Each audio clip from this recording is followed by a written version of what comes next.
this in here, and I can move this back and forth. If I want to go in one of the smaller holes, I can move it to there. If I want to go out to the largest, I move it out, and it's fastened here. All this is just an old drill bit that actually fits just pretty darn precise in the hole. So whenever I index, just stick that on and it's out of the way. Just junk pieces of wood. Hey Terry?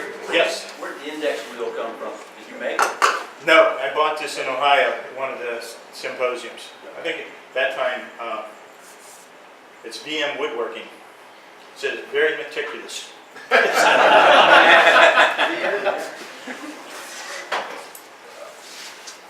My stuff is all simple. Oops.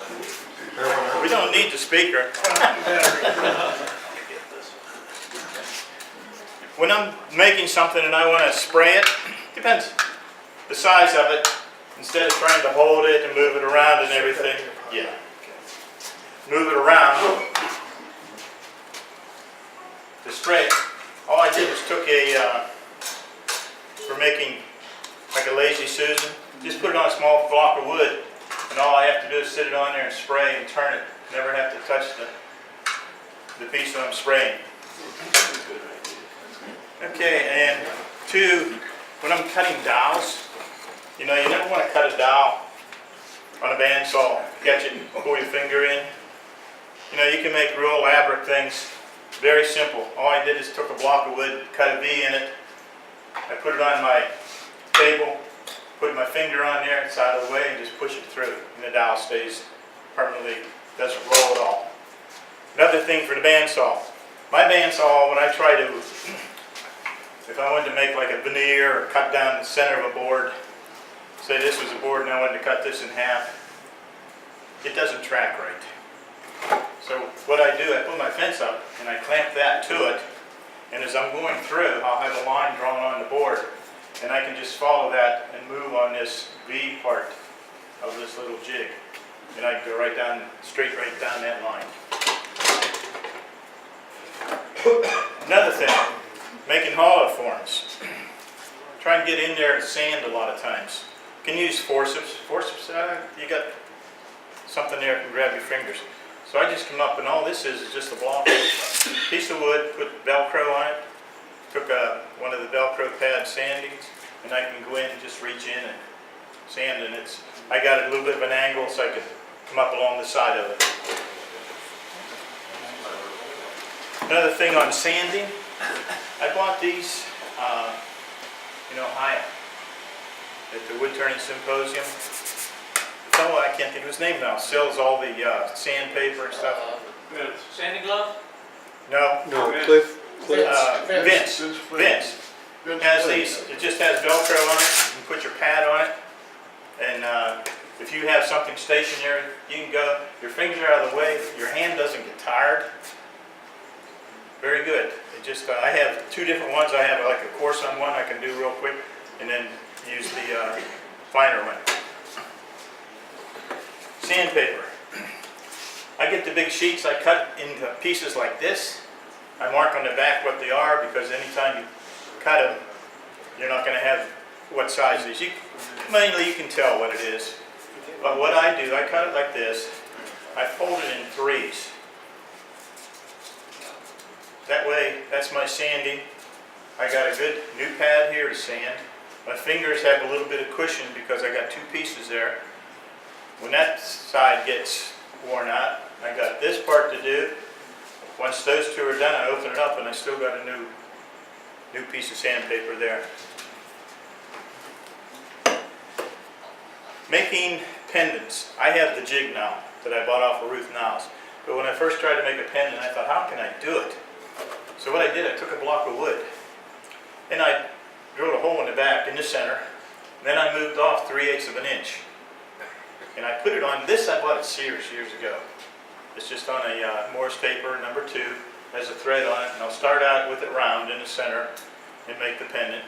Okay, what I was trying to do is drill a hole in the pendant to make it a little bit fancy. I moved over 3/8 of an inch, moved the block, everything stayed the same here, just moved the block and I can cut the hole in it. And then too, if you wanted to do some other fancy stuff, you could move a little bit more and drill other holes. But I didn't need to do that. Okay, and then we get hollow forms. I like to make hollow forms. And it's a chore to get the stuff out of the inside there. What I did, first off I tried a piece of brass. And I tried pounding and bending. Every time I did it, break. So I found this piece of steel. And I just put it, kept pounding on it, and I got a little hook on it. I don't know if you can see it there, little hook.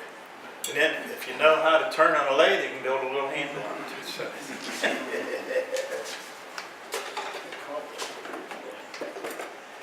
Okay, and talking about being on the lathe, when you're trying to do the base, finish the base on the bowl, the bottom of it, and you got it either tenon or something there, to put it in, if you put your tailstock up against it, to hold it against, like, go ahead here.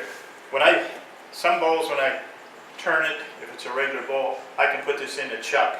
This is a piece of this foam rubber, sort of glued on this. Put the bowl up against it, bring the tailstock up, and it holds it in place that I can reshape the bottom and take the tenon off. But if I bring the tailstock up to the point, I got a dimple in the bottom of that. And sometimes you don't have that much to work with once you got the bottom cut off. You know, or still have the dimple.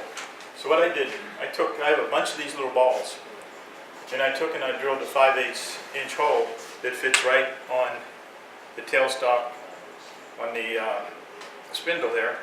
I can bring it up against the bowl, makes no mark, and if you hit it with your tool, you can see I hit that one, does no damage. One other thing when you're going with the bowls, I like to turn a lot that have a recess in them. And I just forever taking a roller or whatever, or tool, and I'd go and I'd measure it and I'd put it up. That's about it. Never really sure. But this, when Jankowski was here, I bought this for measuring the depth in small vessels. And I found if you take and you have your chuck on here and your bowl mounted in it, you can take, especially with a recess, it's hard to tell how much you have left in a recess.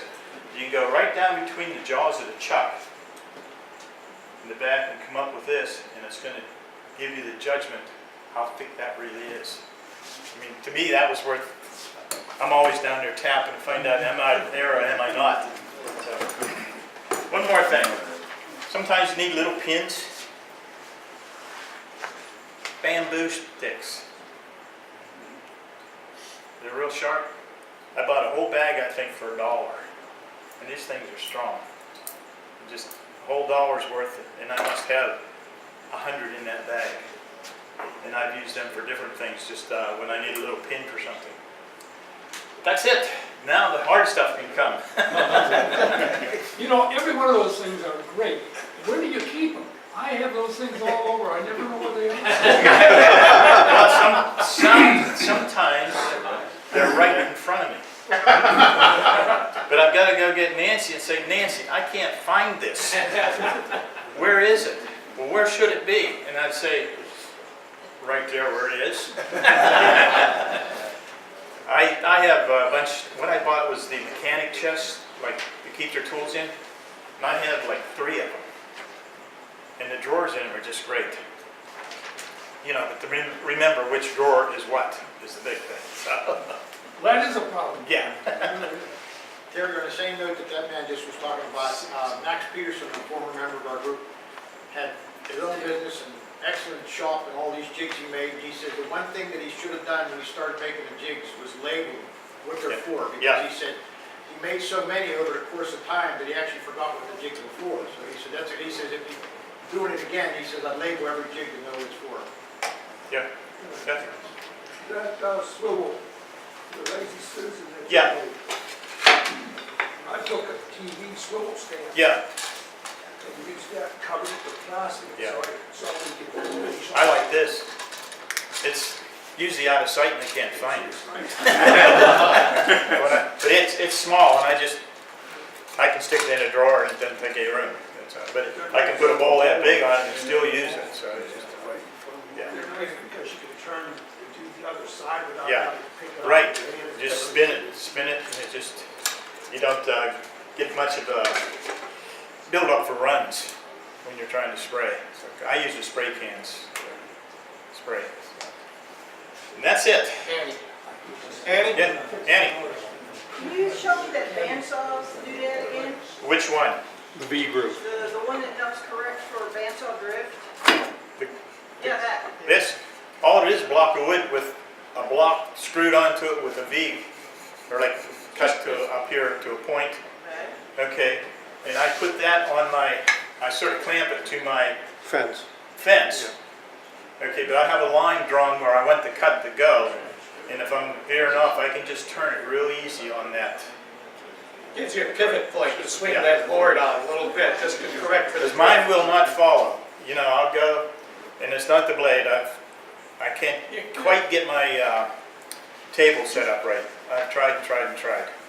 Some fences have a drift adjustment Yeah. on it that you can set up. Yeah, but I've gone right down. I use a bandsaw. My table saw sits there all the time. It's a bench table. It's a table. I use it periodically, but I use the bandsaw probably 99 or 95% of the time for cutting. Thank you. That's all I have.